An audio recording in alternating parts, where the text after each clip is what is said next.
Appalachian Mountains are known for three things: forested mountains, bluegrass music, and coal mining.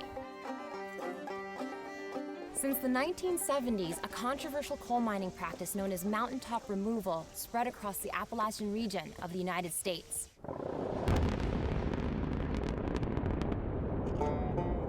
Using explosives, mountaintops are blasted away to expose coal seams, flattening peaks into gray circles of arid land, destroying the water supply and terrain for plants and wildlife.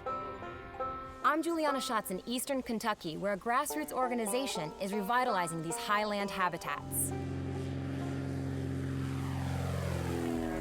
For 14 years, Susan Lapis has been giving free plane rides to those who want to see the scale of mountaintop removal.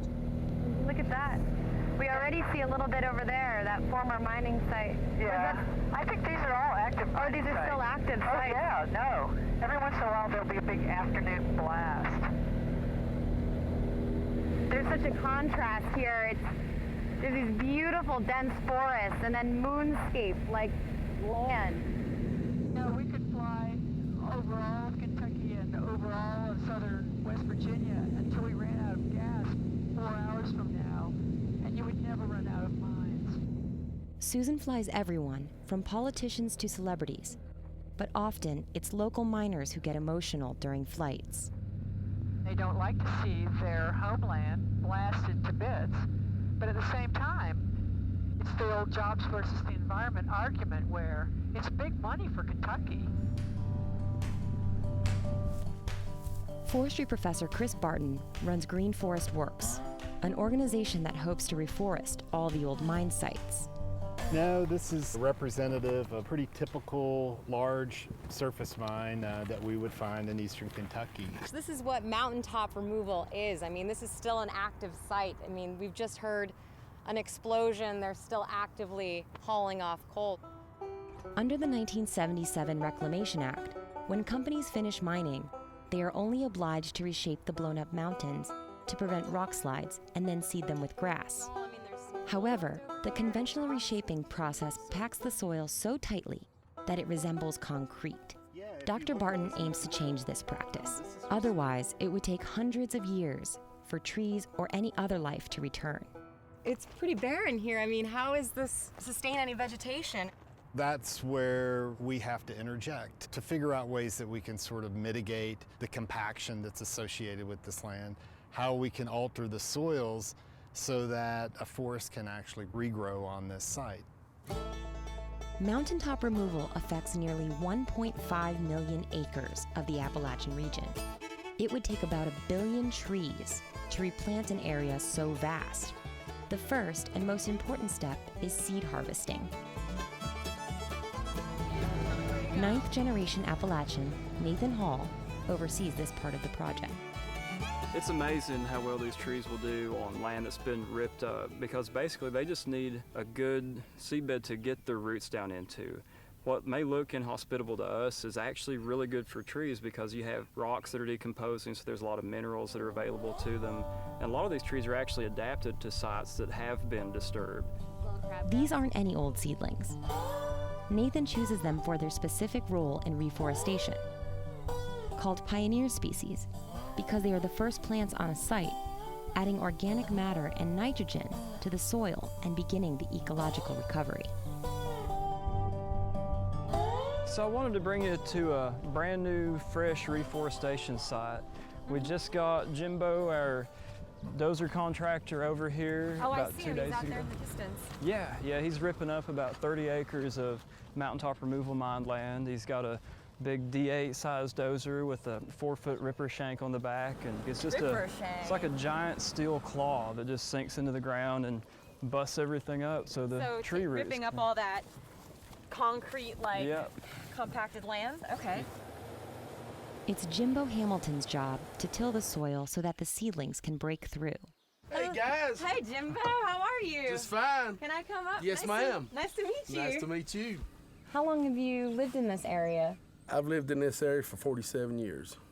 Is that how old you are? That's how old I am. And so I've been around the surface mining industry as far as during the days of the late 60s, early 70s. all the way to the Reclamation Act, to where all this right here started coming into play. Wow. So I've seen it change faces 3 different times. So Jimbo, can you give me a sense of what this place used to look like before surface mining when you were a kid? The terrain is very steep, and it was full of just giant timber. And then when you got to the top, it's just giant rock cliffs. It provided a lot at that time, but still is very hard to work. We're just now getting started, so we've got a lot of work to do. So we should get to it. So we should get to it. Okay. Without Jimbo's help, only about 10% of the trees planted here would survive. So we have a tree in front of us. Does that matter? This specimen don't. It's an Alamata, which is an unwelcome specimen of this region. Right. So we take those out. Doze it over. Doze it over. To the naked eye, we're just tearing up, ripping up some land, but what's the greater ecological importance of what you're doing? We're improving the land that once upon a time was very fertile ground. Then after we had surface mined everything, the ground is not that good of quality. So now, not only are we improving the quality of the land, but the environment for humanity as well. The first time this whole process was performed 16 years ago, Dr. Barton doubted it would work. Dr. Graves actually set up this experiment, but I was out here with a class that I was teaching, and we looked at it right after they planted it, and I was like, these trees don't have a chance. Oh my gosh. Because it looked so, it was like a moonscape. Then they planted these poor little trees in, and I didn't think there was a way that they would succeed. And every year since then, I've been back and look at it now. It's just unbelievable that this has turned into a productive forest. The experimental forest is just beginning to demonstrate its full potential. Just an hour away, Robinson Forest, which used to be a bleak logging site, shows what true reforestation can look like 100 years down the road. This area is actually surrounded by coal mines, but one of the interesting things that this site provides is sort of a reference to what these areas may have looked like prior to the mining. So this is kind of like your control in an experiment. Exactly. So if we could bring it back to conditions like this, both with regards to the trees, with regards to the water chemistry, with regards even to the bugs that live in those streams, that would be our ideal goal for any type of restoration or reclamation project we're working on. When a site is fully reforested, the entire ecosystem is revitalized: the water, the vegetation, and the wildlife. Essentially, Dr. Barton's team provides the template, and nature fills in the rest. I've had guys that I've worked with said, you know, hi, you're going green just like the rest of the world, you know. But people need to quit drawing a line in the sand. Get rid of the lines in the sand, come together, figure out what's best for our future generations.